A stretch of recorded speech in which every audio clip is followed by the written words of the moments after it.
सुन कबीरा, दृष्टांत सुनेगा क्या? जी जी भैया, सुनाइए आजा, सुनाइए। बैठो, ठीक है बैठो। भैया। एक बहुत बड़ा प्रधानमंत्री था, उसकी कोई औलाद नहीं थी, संतान नहीं थी। एक गांव में, एक नगर में एक बाबा रहते थे, फकीर रहते थे। वह जो किसी को आशीर्वाद दे देते थे ना, तो उसका मनोकामना पूर्ण हो जाता था, उसे वो मिल जाता था। तो उस प्रधानमंत्री को लगा हमारे नगर में, हमारे शहर में इतना बड़ा रहता है बाबा, चलो चलते हैं, उससे आशीर्वाद लेते हैं, संतान का मिल जाएगी, मेरी भी संतान हो जाएगी। तो वो प्रधानमंत्री गया बाबा के पास। उस दिन गुरुवार था, बाबा साधना में थे और उस दिन बाबा बोलते नहीं थे महाराज। अब क्या हुआ, प्रधानमंत्री गया, बाबा ने देखा, भाई साहब, उस प्रधानमंत्री ने कहा बाबा बाबा मुझे औलाद का आशीर्वाद चाहिए, मुझे औलाद चाहिए, ऐसा आशीर्वाद दीजिए कि मेरे औलाद हो जाए कोई। तो अब महाराज बाबा को लगा इतना बड़ा प्रधानमंत्री हमारे यहाँ आया है, हमारे सामने कुछ मांग रहा है, तो हमें भी अपना मन तोड़ देना चाहिए और दे देना चाहिए इसे।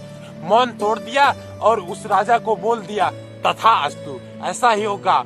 उन्होंने आशीर्वाद दे दिया बाबा ने। अब वो राजा चला गया। अब राजा चला गया तो महाराज कुछ समय बाद बाबा अपने दिव्य दृष्टि से देखने लगे तो महाराज उस प्रधानमंत्री की किस्मत में कोई औलाद नहीं थी, संतान नहीं थी। बाबा को लगा अरे भाई इसके युग में तो कोई संतान ही नहीं है। अब बोला तो फंसा, महाराज बाबा को लगा अब फंस गया मैं, बोल दिया, आशीर्वाद तो दे दिया है, अब तो फंस गया मैं। अब क्या हुआ, उस बाबा को अपना देह त्याग कर उस प्रधानमंत्री के आंगन में उसका बेटा बनकर, पुत्र बनकर, छोटा बालक बनकर उस बाबा को जाना पड़ा भाई साहब। वो बाबा गए, वो संत गए। अब वो बाबा अंदर ही अंदर सोच रहे हैं, बच्चे के रूप में है, सोच रहे हैं भाई मैंने उस जन्म में बोलकर फंस गया हूँ, आशीर्वाद देकर फंस गया हूँ। इस बार क्या करता हूँ कि मैं बड़ा तो होऊंगा, मैं इसकी औलाद तो बनूंगा, पर इस जुबान से बोलूंगा ही नहीं बोलूंगा, गूंगा बन के रहूंगा, नहीं बोलूंगा। बड़े हुए, धीरे धीरे बड़े हुए। प्रधानमंत्री ने अपने बच्चे को, गूंगे को, बेटे को बहुत वैद्यों के पास दिखाया, बहुत डॉक्टरों को दिखाया, भैया देखो हमारे बच्चे को ठीक कर दो, देखो ठीक कर दो हमारे बच्चे को। तो महाराज कोई भी वैद्य ठीक नहीं कर पाया उस राज्य का, भाई साहब कोई भी ठीक नहीं कर पाया, कोई भी नहीं। एक दिन क्या हुआ कि प्रधानमंत्री के जो सैनिक थे महल के पीछे शिकार खेलने गए भाई साहब। तो अब वो बेटा भी साथ में गया, खड़ा था। एक चिड़िया पेड़ के पास उस पार छुपी हुई थी भाई साहब, उस पार छुपी हुई थी। वो सैनिक ढूंढ रहे थे, कहाँ छुपी है। इतने में वो चिड़िया बोल पड़ी,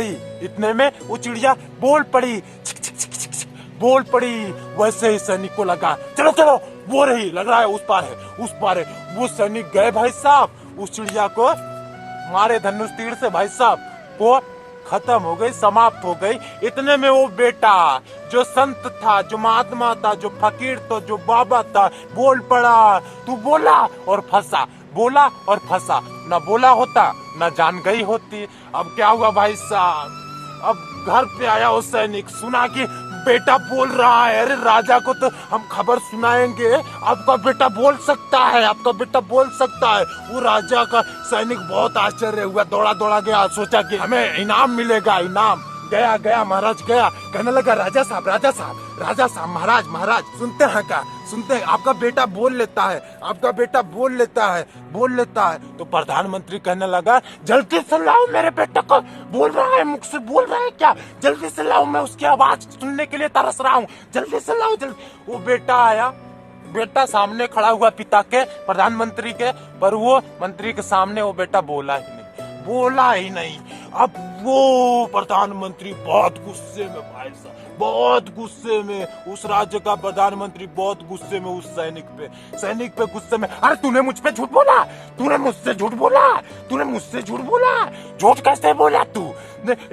सुनते हो क्या, इसको जेल में डालो, इसको फांसी की सजा सुना दी जाए। अब महाराज फांसी की सजा सुना दी जाए। वो प्रधानमंत्री कुछ लोगों को आदेश दे दिया, जैसे ही जान रहा था मरने के लिए, वैसे ही बेटा बोल पड़ा, ए राजा तू मेरा पिता है, ऐसा मत कर, उसको मत मार। राजा से बोला छोड़ दो, ये भी बोला तो फंसा।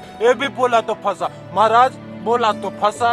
एक बात कहूंगा आपसे, अपने शब्दों पे विचार करके किसी को बोला कीजिए भाई साहब, वरना जो बिना शब्द को विचार किए हुए अशब्द बोल देता है, मुख से कुछ भी जुबान से ढकेल देता है, निकल जाता है, तो वो बोला तो फंसा किसी न किसी चीज में, किसी न किसी बात में, किसी न किसी वजह से फंस जाता है भाई साहब। इसलिए अपने शब्दों पे विचार करके किसी के सामने अपनी बात परोसना भाई साहब। इस वीडियो में कहना था, वीडियो को लाइक, चैनल को सब्सक्राइब, धर्म को आगे बढ़े सब्सक्राइब कर लीजिएगा।